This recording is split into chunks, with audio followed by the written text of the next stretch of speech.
Dans cette vidéo, je vais vous relever 7 des actions avec le plus grand potentiel pour investir en 2025. Mais ce n'est pas tout. Je vais aussi vous expliquer comment l'environnement économique actuel affecte les marchés et quelles sont les 2 caractéristiques que doivent remplir les actions avec le plus grand potentiel dans ce nouveau contexte. Je m'appelle Bella, je travaille chez Rankia, l'une des plus grandes communautés en ligne de finance dans plusieurs pays. Et aujourd'hui, je vais te présenter une analyse résumée de ces 7 opportunités basées sur des références d'autres portails et magazines prestigieux comme Seeking Alpha ainsi que la communauté elle-même de Rankia. C'est parti. Qu'est-ce que l'avenir nous réserve dans le contexte économique? Il y a quelques semaines, nous avons déjà discuté des actions qui pourraient avoir un potentiel de valorisation pour 2025. Et bien sûr, depuis lors, beaucoup de choses se sont passées, l'arrivée de Trump à la Maison Blanche, des tensions géopolitiques partout, et pendant ce temps, les marchés évoluent à la manière des montagnes russes, essentiellement pour 2 raisons. Premièrement, à cause des droits de douane, et c'est normal, des droits de douane de plus en plus élevés signifie une augmentation des coûts pour les entreprises, une hausse des prix pour les consommateurs et donc une réduction de la production économique, ce qui peut réduire la rentabilité et augmenter l'incertitude. Je vous en dis plus au cours de toute la série historique du siècle dernier. Dans les années où des droits de douane ont été imposés, les marchés ont eu des performances inférieures. Mais en plus, il y a la question de l'inflation qui reste autour de 2,8%, dépassant l'objectif de la Réserve fédérale, ce qui rend plus difficile une réduction des taux d'intérêt moyen terme.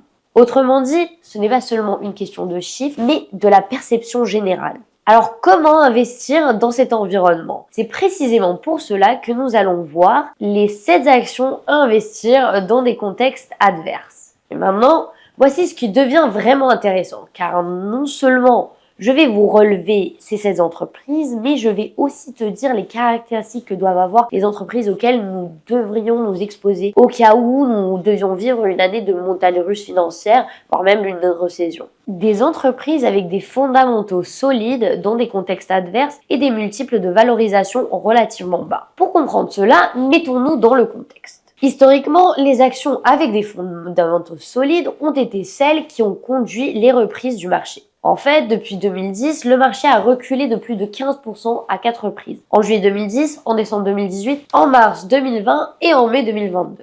Eh bien, les investisseurs qui ont acquis des actions avec une solide position financière pendant ces replis et les ont conservées pendant au moins 2 ans ont connu des gains moyens de 117%, soit plus du double de la performance du S&P 500.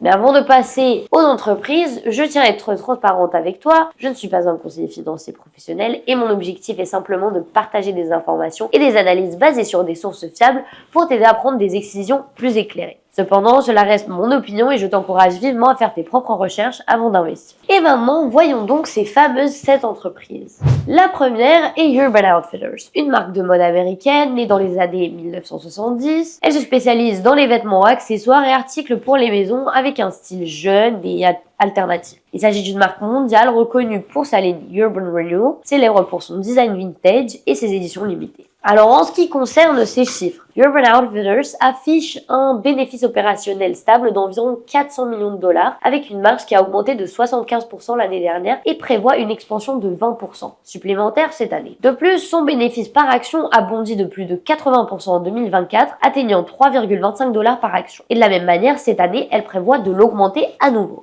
Quant à son flux de trésorerie libre, il s'est fortement redressé après la chute de 2023, augmentant de plus de 600%, dépassant tous les niveaux précédents. Et si l'on regarde le graphique, on peut voir que son support clé se situe à 48 $ par action, ce qui en fait un point d'entrée potentiel, sachant qu'il se négocie actuellement un peu plus de 12 fois le bénéfice. Ainsi, étant donné la volatilité actuelle du marché, cela pourrait être un excellent point d'entrée si le prix revenait à ce niveau. Brinker International. Poursuivons avec Brinker International, une entreprise américaine du secteur de la restauration qui exploite et franchise des chaînes de restaurants. Basée à Dallas, l'entreprise est très connue pour sa marque Chili's Grill and Bar, caractérisée par son ambiance détenue et ses plats d'inspiration Tex-Mex. Sur le plan financier, l'entreprise a atteint un nouveau record historique en janvier, après les résultats exceptionnels du 2e trimestre fiscal, propulsés par la remarquable augmentation de 31% de ventes comparables des restaurants Chili. La performance financière d'Eat a largement dépassé les attentes, enregistrant une hausse de 26% des revenus et triplant sa rentabilité sur une base annuelle. L'entreprise a considérablement relevé ses prévisions pour l'exercice fiscal 2025, prévoyant des ventes entre 5,150 et 5,250 $ contre 470 et 475 $ l'année dernière. Et un bénéfice par action de 7,50 à 8 $ contre 5,2 à 5,50 $.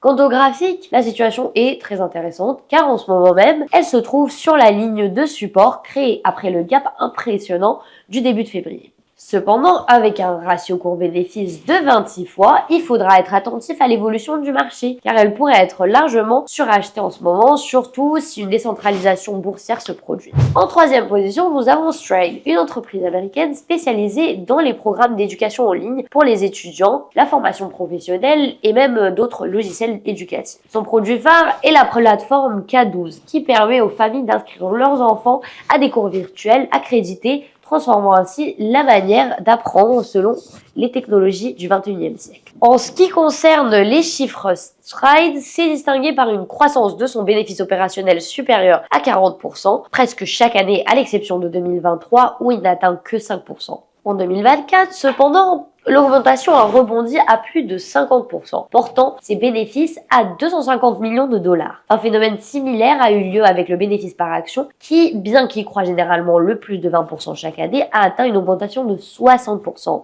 en 2024. Quant au flux de trésorerie libre, l'entreprise a également montré une tendance haussière, année après année, à l'exception de 2023, dépassant pour la première fois les 200 millions de dollars en 2024 après une croissance de 60%. Sur le plan graphique, Stride a marqué un support intéressant autour de 114 $ par action, ce qui pourrait représenter une belle opportunité d'entrée si le marché subit une correction. Et avec un ratio court-bénéfice légèrement supérieur à 20 fois, elle ne semble pas être trop chère. Et je suis sûre que vous avez déjà entendu parler de notre prochaine entreprise. Il s'agit de Celestica, une entreprise canadienne spécialisée dans les services de fabrication électronique qui propose des solutions de conception, de production et de chaîne d'approvisionnement et des entreprises comme dans des secteurs comme la communication, la santé ou l'industrie aérospatiale. L'entreprise canadienne est devenue un véritable leader mondial dans le domaine des EMS et ces chiffres éclipsent pourquoi. Son bénéfice opérationnel a presque doublé au cours de l'année dernière, poursuivant une tendance haussière entamée en 2020. De plus, elle affiche un bilan solide avec un ratio de solvabilité de 1,5 et un flux de trésorerie libre par action qui atteint des records historiques de 2,57 $ en 2024, soit 50% de plus que l'année précédente. Sur le graphique, après une grande explosion à la fin de 2024, le prix recule de 50% pour atteindre 78 $ par action, ayant de rebondir fortement. Et qu'est-ce que cela signifie? Eh bien, cela signifie qu'il serait intéressant d'attendre un autre repli vers ce support pour la trouver à une valorisation plus attractive, car elle se négocie actuellement à 27 fois les bénéfices. Nous avons déjà vu 3 actions, alors j'en profite pour te rappeler que si tu aimes ce type de contenu, je te suggère de t'abonner à la chaîne. Et bien sûr, dans la description, je te laisse un lien vers ma newsletter où je partage encore plus de contenu. Notre prochaine entreprise est Argan, l'une des entreprises qui a le plus attiré l'attention à la fin de 2024 après la déclaration d'urgence énergétique faite par les présidents actuels des États-Unis. Car l'entreprise fournit des services d'ingénierie, d'approvisionnement et de construction pour l'industrie de la génération d'énergie. Cependant, il est vrai que ce début d'année 2025 a été assez négatif pour son action, mais cela pourrait être un point positif car peut-être qu'elle était excessivement surachetée. En effet, malgré un recul de plus de 30%, l'action maintient d'excellents fondamentaux, notamment sa rentabilité, soutenue par un ROE de 22%, plus de 70% par rapport à la moyenne du secteur. Et ce n'est pas tout. Les indicateurs de croissance restent solides avec une croissance attendue du bénéfice par action dilué supérieur à 250% par rapport à la moyenne du secteur. Passons à DXP Enterprises. Il s'agit d'une entreprise américaine spécialisée dans les solutions de maintenance, réparation et opération pour les industries de fabrication d'énergie, de pétrochimie, particulièrement reconnue pour ses systèmes de pompage industriel qui optimisent la gestion et le transport des fluides. Ce qui est le plus intéressant chez DXP, c'est qu'elle a surperformé le S&P 500, enregistrant un rendement de 0,46 contre une chute de 5,14% de l'indice depuis début janvier. De plus, elle a atteint des résultats records pour son exercice fiscal 2024, avec une augmentation des ventes de 7,4%, soutenue par une croissance de 48% dans son segment de solutions innovantes de pompage. En ce qui concerne sa valorisation, elle se négocie avec une décote de 20% de son PEG par rapport au secteur, ce qui en fait une opportunité potentielle pour les investisseurs qui anticipent une accélération en 2025. Avec un PER de seulement 20 fois, il pourrait être intéressant d'attendre un repli dans la volatilité actuelle pour la trouver dans une fourchette entre sa cotation actuelle et les 70 $.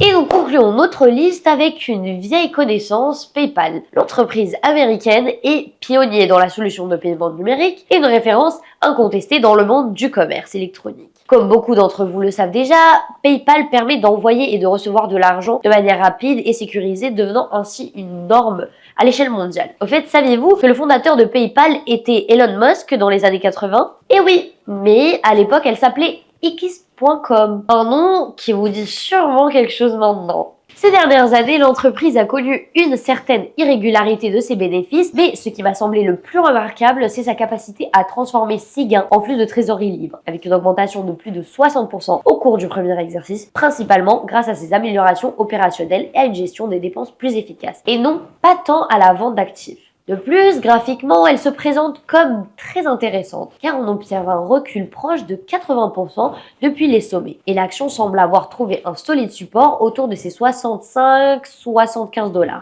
Et bien sûr, cela offre une opportunité d'entrée pour deux raisons. Premièrement, son prix est resté stable ces 3 dernières années, ce qui nous montre déjà la solidité de support. Et deuxièmement, sa valorisation est de seulement 17 fois de bénéfices, un multiple assez raisonnable et même bas lorsqu'il s'agit d'une entreprise technologique. Enfin, s'il est vrai que nous nous dirigeons vers un refroidissement boursier, même si cela reste à voir, les actions qui mèneront à la reprise seront celles qui possèdent des positions financières solides avec des multiples relativement bas, comme les 7 que nous avons vus aujourd'hui. Mais maintenant, c'est à toi de jouer. Quelle autre entreprise aimerais-tu mettre en avant avec une solide position financière et qui se négocie pas à des multiples excessifs? Et comme toujours, si cette vidéo t'a plu, n'oublie pas de liker, de t'abonner, d'activer la cloche pour ne manquer les prochaines nouveautés. Un grand merci à toi et à très bientôt dans la prochaine vidéo.